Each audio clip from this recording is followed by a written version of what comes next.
ქართულ-აფხაზურ ურთიერთობაში მთავრობა მთავარბრძოლს ენერგეტიკაზე დებს ელექტროენერგეტიკული ობიექტების რეაბილიტაციის პროცესს ხელისუფლება ძირითად საფუძვლად განიხილავს, რომელზეც ორმხრივი დამოკიდებულება კონფლიქტურიდან სამშვიდობოში უნდა გადაიზარდოს.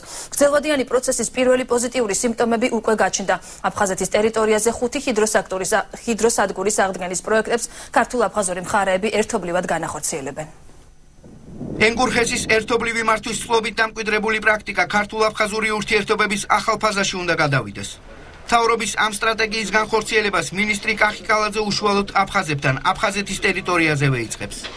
მთავარი ენერგეტიკული უწყების პირველ პირს პირველი მოკავშირეებიც ჰყავს. მინისტრის საწყისი მოლაპარაკებები კომპანია ჩერნომორენერგოს დირექტორ რევა ზანთარიასა და გალის ადმინისტრაციის ხელმძღვანელ ბესლან არშპასთან გუშინ შედგა. აფხაზებთან ურთიერთობის შეფასებისას მინისტრის ლექსიკაში უკვე გაჩნდა ფრაზა აფხაზი ძმები. ჩვენი ახალი მთავრობის მიზანია დავათვალოთ და დავარეგულიროთ ურთიერთობები აფხაზებთან, ისინი ჩვენი ძმები არიან და მე დარწმუნებული ვარ, სამომავლოდ ჩვენი ურთიერთობები ძალიან თბილი, ძალიან დაახლოებული და მეგობრული იქნება. პოლიტიკას არ უნდა შევეხოთ, რა თქმა უნდა, ის ენერგეტიკული ურთიერთობები დიდი ხანია დაწყებულია და დღესაც გრძელდება და მომავალშიც მე ვფიქრობ ძალიან კარგი და თბილი ურთიერთობები გვექნება. ენერგეტიკული თანამშრომლობის კიდევ ერთ მაგალითს საფუძველი ცოტა ხნის წინ ჩაეყარა.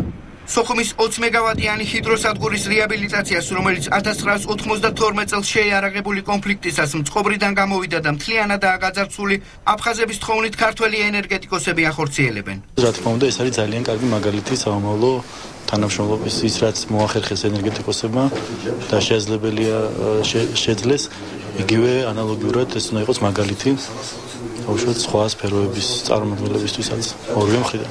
დამატებით სიმძლავრეს ენერგოსისტემა უახლოეს წლებში აფხაზეთის ტერიტორიაზე მდებარე საქართველოს სიდიდით მეორე ჰიდროსადგურის სრული რეაბილიტაციის შემდეგ მიიღებს. ევროპის საინვესტიციო ბანკის შესახით შეფასე ენგურხეს სარემონტო სამუშაოები ვარდნილხესის პირველ კასკადზე უკვე დაწყებული აქვს. მხარეები წინასწარ თანხმდებიან, რომ ერთობლივად აღადგენენ ენგურზე მდებარე კიდევ 3-40 მეგავატიან ჰიდროელექტროსადგურს. პრინციპული წინააღმდეგობა არ არის ამ საკითხზე. თუმცა ზოგიერთი საკითხი მოსაგვარებელია, მაგრამ ვფიქრობ, რომ ეს დაიძრება საკითხი, ეს დიდმასშტაბიანი პროექტია დაახლოებით 4 წლიანი პროექტი. და მე საქართველოს ენერგოსისტემა გაერთიანებული ქართული და აფხაზური მიიღებს დამატებით 100 მეგავატს. ორმხრივი მოლაპარაკების საფუძველზე შესაძლოა ენგურხესის მიერ გამომუშავებულ ელექტროენერგიაზე 20 წლის წინ დადგენილი პარიტეტიც გადაიხედოს. ამ დრომდე 1300 მეგავატიანი სადგურის ენერგიის 40% აფხაზეთში ნაწილდებოდა. ელექტროენერგიის ხარჯების შემცირებას აფხაზური ჩერნომორენერგო აბონენტების გამრიცხველიანებით გეგმავს.